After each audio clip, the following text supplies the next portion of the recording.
same way there's no such thing as a mild heart attack. Like, anytime I hear somebody say something, he had a mild heart attack. Wait a minute, it's his heart. There's nothing mild about that. Once your heart starts beating funny or not beating at all, there's nothing mild about that because it's real. You're going to either die or live if somebody don't come with a defibrillator real quick. He had a mild episode. All right, let it be mild when it happened to you. When it happened to me, it's a big damn deal. It's a huge deal. Oh, yeah, cause I swear, because when it's over with, I'm going to swear to everybody, I thought I would go die. Yeah, mild heart attack. I thought I would go die, shout out. I'm going to die. Get the hell out of here with that. Where am I at? Oh, one of my favorite guys, and I have to correct something too. For the longest while, I kept saying that that Trent Richardson was picked 5th overall. This D-bag was picked 3rd overall. It just gets worse. God, it just gets worse. Anyway. Of course, he signed with the Raiders. He's going to disappear. That's right. Yeah, he signed with the Raiders. And the kid's name is Murray. His last name is Murray. The kid that they found last year that had that 90-yard run on, was it Sunday Night Football? Yeah, Latavius or something like that. He had like that 90-yard run, and then like 2 carries later, he ended up getting hurt. And then it was back to the Maurice Jones-Drew, Darren McFadden show, which was bad. Good luck to the Raiders. I mean, look, let's not get it twisted now. Like, look at their roster. That thing ain't, they're gonna draft him a nice little wide receiver piece. James Jones is still out there, former Green Bay Packer. James Jones is still out there. The quarterback looks pretty nice. If this kid Murray is what they think he is, and he's one of my favorite guys because he's like an undrafted dude or something like that, perfect. It don't get no better than that. Undrafted running back? That's beautiful. They gonna get the defense straight. They drafted Khalil Mack last year. Who they signed in the offseason? They signed who they signed on that D line? They still got Justin Tuck out there. They just signed. I just read about it because Charles Woodson. They had interviewed Charles Woodson. I forgot. But yeah. But they tried to get Ndamukong Suh as well. Yeah, but man, that Raiders thing is not going to be as bad as you may think. It's like those Al Davis days are kind of behind. Well, no, I was serious. When I said good luck to the Raiders. Like, serious, man. I love the silver and black. Like, back in the day, that was the first starter coach I ever had. Was a Raiders starter coach. Of course, because everything was about gangster rap back then. NWA and ECE. Everything was about the Raiders. Because I'm a gangster. Right. You had to have a black White Sox hat or a Raiders hat or something. Had the grand black Bojacks. I was the first one that had those grand black suede Ewings. Yeah, cuz was dudes was hard. Dude was on those. First one in school with the grand black suede. Yeah, cats couldn't even handle it. I couldn't even handle it. Trent Richardson, Michael Bennett seems that he has a desire to be traded to the Atlanta Falcons to rejoin his former defense coordinator Dan Quinn. Is this real? Yeah. I mean, understand what it's all. And this dude is one of the most disruptive D linemen in the NFL. I know. That's why I'm like, am I dreaming? Well, he's gonna want a new deal because I don't know if you remember, he took a little bit of a he gave the Seahawks a little bit of a deal when he went out there. Well, hold on, did he? Right. I think he re-upped last year though. He just resigned. Just resigned last year. I think he re-upped last year. Yeah. 28.5 million. Right. So he wants to come on out to. He's rumored to want to come out here to Atlanta because you gotta understand, dude in his position, he's gonna want to stay within the same system. If the system's gonna change any, he wants to maximize his ability and probably, get himself involved in some of these A-town strip clubs. I can guarantee they don't do it like this in the upper corner of the country, the way it gets done down here. So there's that. And, he's an older player. Well, not older player, but he's more of a mature player now, so he won't go spend his $10 million in the club and end up broke. He'll be more studious with how he allots his funds to the nice young lady college students that like to take their clothes off for singles. Well, if Atlanta's able to pull this off, this will be the biggest move of the offseason for them. If they're able to pull this off. Yeah, but he wants to be traded. Like, what is Atlanta going to give Seattle? What's that? I will give you Levine Toilolo, a 4th rounder, and Steven Jackson ain't here no more. Damn. We'll have Matt Ryan sign a couple of jerseys and send those out there too. How about that? You don't have anything to give anybody. And start giving away, like, if Atlanta start giving away draft picks again, like, yeah, I'm out. Like, I'm not even in now, but I'm totally out.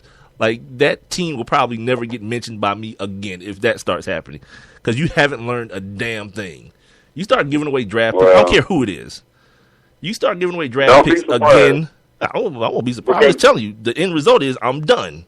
We can't talk about the Falcons again, ever. Well, and that's cool with me. But we just got to talk about them one last time. If they end up doing that, it could be it. Like, we can have a gag order on the Falcons. No, you can. I'll just sit here and let you talk about them. And then when you're done, I will. Yeah, we'll move on. That could be it. Yeah, we'll just move on. Whenever you want to talk about the Falcons, just warn me. I'll hit mute on my mic, sit back and watch whatever's on my TV, and then when you're done. But you know what? If they do this will prove that that Thomas Dimitroff learned absolutely nothing. Right, because you have no pieces. You have nothing that is, well, like, what do you, like people want to get, like, all irpy about what Chip Kelly did with LaShawn McCoy. You know what LaShawn McCoy had? Value. He's 26-year-old and played running back, one of the best running backs. Yeah, you know what Deshaun Jackson had? Value. Well, they cut him. That's different. Yeah, they just was like, we're done with you. They didn't even trade him. They just cut him. But the LaShawn McCoy thing, yeah, he had value. So let's get something going. While he has value, if he waits 2 years, yeah, LaShawn McCoy is broken, on the verge of 30. The value goes down. Yeah, I'm good. Yeah, like this whole, and again, let me preface it let me go back and make sure you understand what I'm saying, ladies and gentlemen, that Michael Bennett wants to trade. Like, Seattle ain't said nothing. Like, when they asked the Seattle people about it, they're like, that's news to us. They declined. They're like, we don't know nothing about that. So, yeah, that's a player trying to be GM, and we've already established how I feel about that. Just play ball, homeboy. That ain't your gag. That ain't your gig. That ain't what you do. Just go out there and hit people, quarterbacks and running backs, and everything will be smooth for you. I mean, you're on a better team.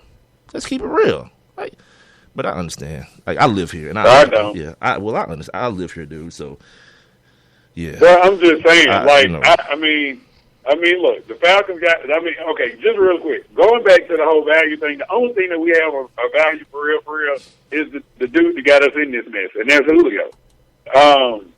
But I don't know. Why would Seattle want Julio when first of all they got the Jimmy Graham contract they got to deal with. They just paid Richard Sherman. Right. I'm just the secondary's been paid. The quarterback needs to get paid, and Julio's going to need to get paid next year. That's all we have. No, it's not an option. Like, you have to have a tradable option. That's not an option because you send Julio out there. Now they got another dude they got to pay big money to, and there's not that much money. I was never implying that that's what we should do. No, I was that's just not what I'm saying. There's no trade that can happen. that's worth that. Okay, so we in agreement on that. Okay, right. We in agreement. The Falcons have no pieces unless they want to start sending draft picks out there. And again, if it happens, I'm cool. I'm just done. It's a wrap. From henceforth, there'll be 31 teams in the NFL, not 32. If you ask me, yeah, we'll just skip over that. There'll be 3 teams in the NFC South every year, and we'll just go with that. Did I save this article? Because what I have here in the notes is that Michael Sam is getting ass compliments on Dancing with the Stars. He's getting ass compliments? Yeah. I've seen that show. Yeah, I've seen that show. Like, did you say ass? Yeah, compliments on his butt. The judges were complimenting him on his butt. That's so wrong. On so many levels. I saw the the 2 girls I used to work with when I was at 92.9. They would try to like sneak and watch that Dance with the Stars. So I'm not sure if like one of the dudes on the panel is gay. I'm not 100% sure, or 2 dudes. I don't know, but I think the older guy. I think that old man. Yeah, I think he is. Yeah, I already told you guys. My gaydar is like shot. It's terrible. I didn't save the article. I think it was on like TMZ or something. If you guys want to check it out, but I put it in my notes for God knows what reason. Yeah, whatever. It's not here. Oh, we got an update with about 6 minutes left to go in this hour on Jameis Winston.